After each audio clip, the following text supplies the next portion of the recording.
ખબરોમાં બન્યા રહેવા માટે બેલ આઇકોન દબાવો અને એબીપી અસ્મિતાને સબસ્ક્રાઇબ કરો. ડિજિટલ સેવા સેતુના મુદ્દે વકીલો બાદ હવે તલાટી મંત્રીઓ વિરોધ કરી રહ્યા છે. કામના ભારણ વચ્ચે એફિડેવિટનું વધારાનું કામ અપાતા તલાટી મંત્રી રોષે ભરાયા.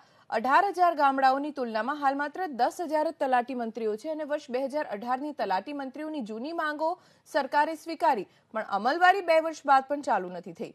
આ વિવિધ પ્રશ્નોને લઈને ગુજરાત તલાટી મંત્રીમંડળ રજૂઆત કરશે. આપણી સાથે ગુજરાત તલાટી મહામંડળના હોદ્દેદારો અને તલાટીઓ પણ છે, તેમની સાથે પણ વાત કરીશું. બાપુ, ખાસ ડિજિટલ કરવામાં આવ્યું ને સત્તા આપવામાં આવી કે ભાઈ હવે એફિડેવિટ આપ કરી શકશો. શું મુશ્કેલી, શું સમસ્યા અને કયા પ્રશ્નો અત્યારે સામે આવી રહ્યા છે? સરકારશ્રીએ જે આ ડિજિટલ સેવા સેતુનો નિર્ણય લીધો છે એ લોકહિતમાં છે, પરંતુ પરિસ્થિતિ એવી છે કે રાજ્યના 18,000 ગામો વચ્ચે માત્ર 10,000 તલાટીઓ છે. એક તલાટી પાસે 2 થી વધારે ગામ છે. ત્યારે જો આ ડિજિટલ સેવાને સારી રીતે અમલીકરણ કરવું હોય તો એક ગામે એક તલાટી હોવો જોઈએ. બીજું, અંતરિયાળ ગામોમાં નેટના પણ પ્રશ્નો છે, એટલે આ બધા પ્રશ્નોનું સોલ્યુશન થવું જરૂરી છે. બીજું કે તલાટી કમ મંત્રીઓની કેડરને હાલમાં મહેસૂલ અને પંચાયત વિભાગનું વર્ષોથી કામ કરી રહી છે. ત્યારે અમારા જે 2018ના હડતાલના પ્રશ્નો હતા, 2004-5ના તલાટીઓને સળંગણવા, મહેસૂલ રેવન્યુ તલાટીને પંચાયત તલાટીમાં મર્જ કરવા, 2842નો ગ્રેડ આપવો કે જે હજુ હિસાબ કચેરીમાંથી અમારા કેસો નામંજૂર થઈને પરત જાય છે. આ બાબતે છેલ્લા 2 વર્ષથી અમે રજૂઆતો કરી રહ્યા છીએ, પરંતુ અમારી રજૂઆતો બાબતે કોઈ નિર્ણય લેવામાં આવ્યો નથી. એટલે આ અમારી રજૂઆતો સરકારશ્રી સાંભળે એવી અમારી રજૂઆત છે.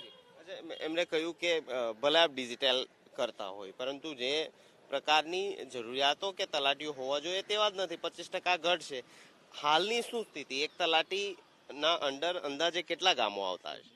હાલની ગુજરાત રાજ્યમાં અમારા 18,000 તલાટીઓના સામે ફક્ત 10,000 તલાટીઓની નિમણૂક થયેલી છે અને એક તલાટીને 2 થી 3 ગામો હોય છે. અંતરિયાળ ગામોમાં 1 થી પણ વધુ ગામો એમને કામગીરી કરવાની હોય છે.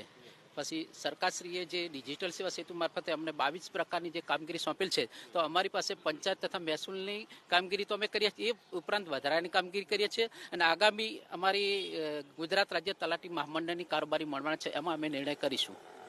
અચ્છા, જે પ્રકારે એમને વાત કરી કે તલાટીઓની ઘટ છે, એક વાત એ પણ આવી હતી કે રેવન્યુ તલાટીને જે છે તે મર્જ કરવામાં આવે.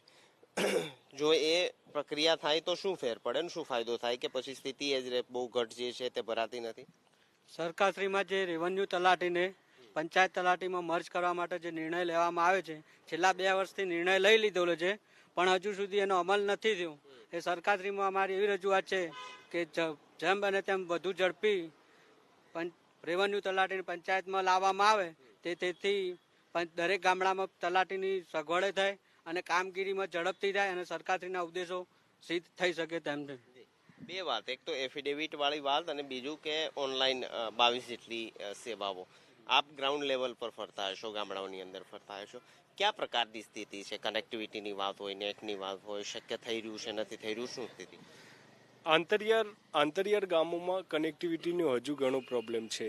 એટલે તલાટી કમ મંત્રીને 22 પ્રકારની સત્તા આપી છે, અમે લોકો આવકારીએ છીએ, અમે કામગીરી કરવા તૈયાર છીએ. પણ અમારું કહેવું છે કે જે આંતરિયાળ ગામોમાં હજુ બી કનેક્ટિવિટીનો પ્રોબ્લેમ છે, તો એને જલ્દીથી નિરાકરણ લાવીને એનું સોલ્યુશન કરવું અને અમારા જે પ્રશ્નો છે જે 2018ની હડતાલના, એનું નિરાકરણ. અને મેઇન મુદ્દો અમારો આ છે કે રેવન્યુ તલાટીને પંચાયતમાં મર્જ કરો તો ગામ દીઠ એટલીસ્ટ ઓછું, તલાટીઓને અત્યારે ચાર્જના ભારણ બહુ છે, તો ચાર્જના ભારણ ઓછા થાય અને વહીવટી પ્રક્રિયામાં સરળતા રહે.